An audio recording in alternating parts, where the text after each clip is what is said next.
So I hope they already called last night. This bus is full of elderly people. New tonight, emergency calls made moments before and after the deadly bus crash that killed 13 church members, and new information from federal investigators.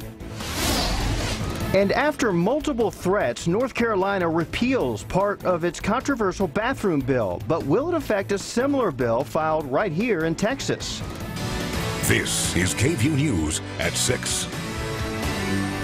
Hi there, everyone. We begin tonight with a look outside, and we hope y'all were able to get out and enjoy that warm and sunny weather because stormy conditions are heading this way. The chance for showers will be as high as 80% by Sunday. Good evening, everyone. I'm Quita Culpepper. And I'm Mike Rush. Thanks for joining us. And we're also joined alongside Chief Meteorologist Albert Ramon because the big topic tonight, Albert, and through the weekend, wet and possibly severe weather. Yeah, we're looking at the greatest severe threat Sunday, so it's not going to be a complete washout for the weekend, but even a couple of thunderstorms will be possible tomorrow on Saturday. Out there right now, all is quiet on Max Storm Doppler radar. Temperatures pretty warm, 80s with a breezy south wind, meeting up with this developing storm system around the four corners of the United States. It's this storm system over the next 2 days that will be moving into Texas and passing right over central Texas. So not a washout tomorrow, but isolated strong thunderstorms will be possible in the afternoon and early evening on Saturday. Watch as that area of low pressure gets closer to us on Sunday.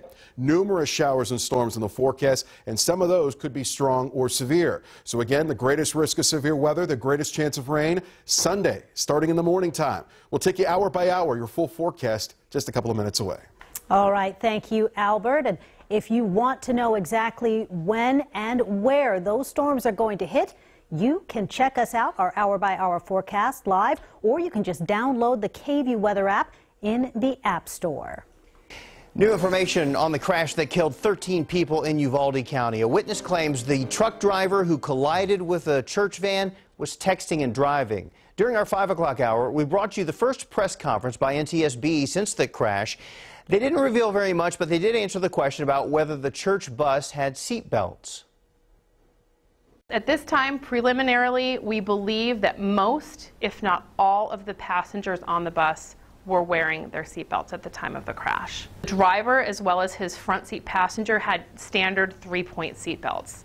The rear occupants had lap-only belts. 911 calls paint a terrifying picture of the moments before that crash.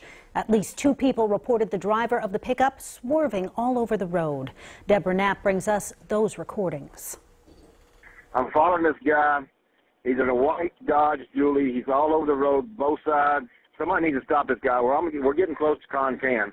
Okay, that's going to be Uvalde County, sir. Somebody needs to get this guy off the road. I've already called Uvalde. He's going to hit somebody head on or he's going to kill his own damn self. Somebody needs to get this guy off the road. Your name, sir? My name's Jody. And your last name, Jody? Kuchler. This guy is all over the road. He's doing like 80 miles an hour right now. I'm following him.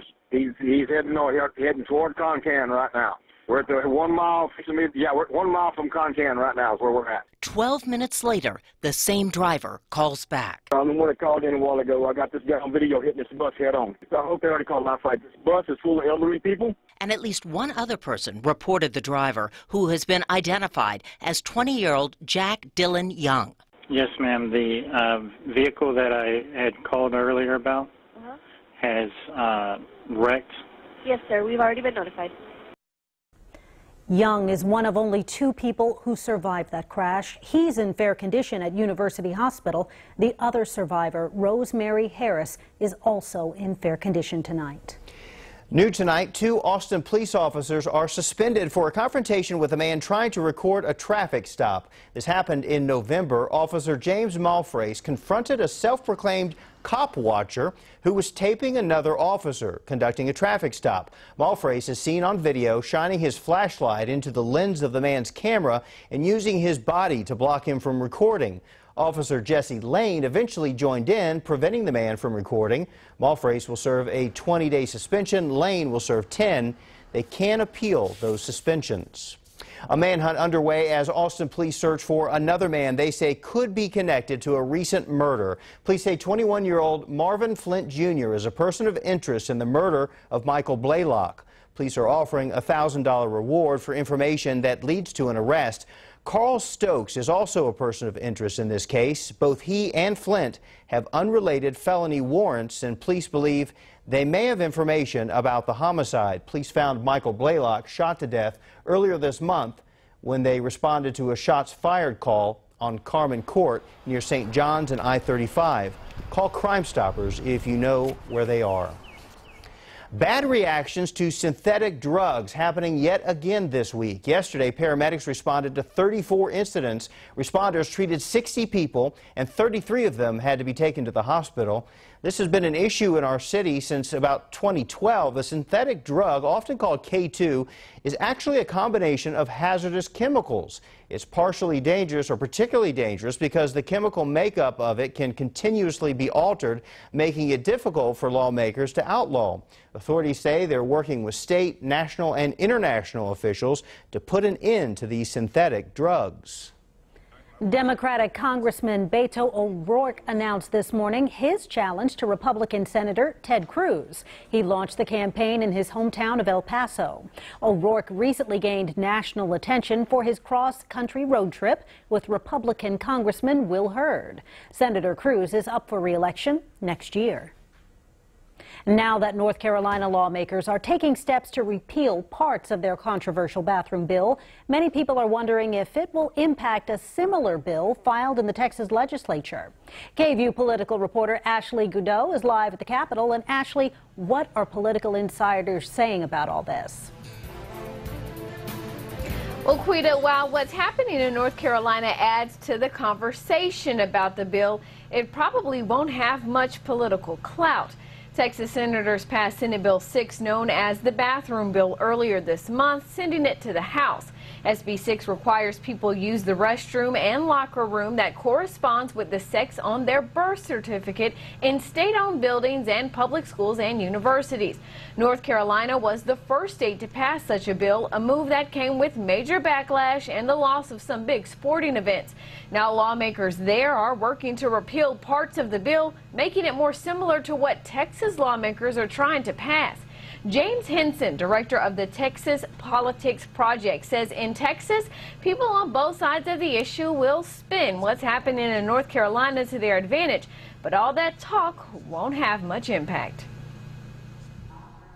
And the situation right now is such that it's going to feed the rhetoric around it. It's probably not going to affect the fundamentals, and the fundamentals are there's deep opposition to this in the business community, and in particular in the House of Representatives, and the bill is in trouble there.